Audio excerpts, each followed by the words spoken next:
Hello friends, welcome to SQL Server tutorial. In the last two videos, we learned about the SQL Server view basics. Then we created a view. In this video, we will see how to change the existing view and drop the view after learning how to change.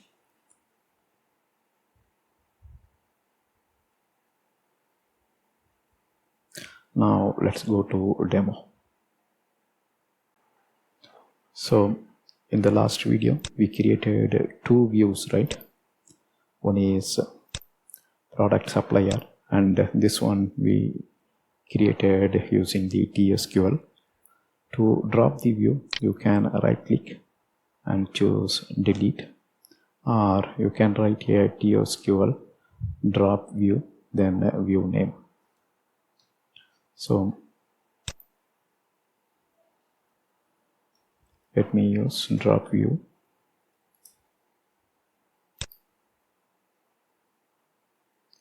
View name, and once you execute, the view will be dropped. Once you refresh here in the views, you will not see the product supplier 1, 2.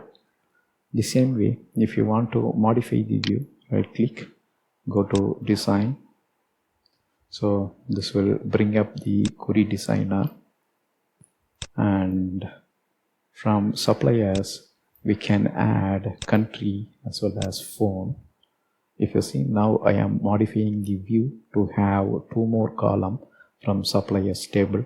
You can remove any existing column or whatever change you want to make, you can do that.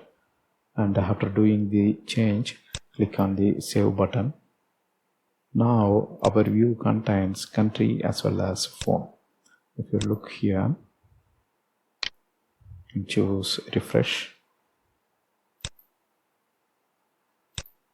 you can see country and phone numbers are added to the column list. Alright, and when you make a select query, the time you can use these two columns as well. For example, here we can use country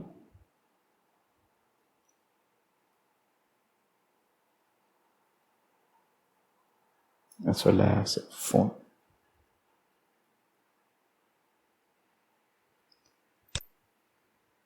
So do not worry about this red squiggly.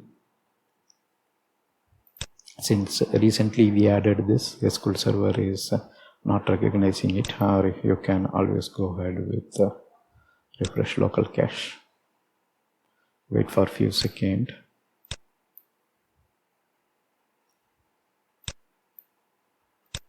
And now you can see the query includes country as well as phone.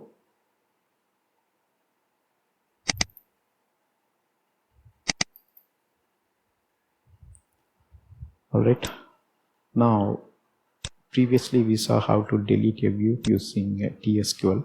You can also right click here and choose delete. So just doing the cleanup, because it's a view created by us and we will delete it.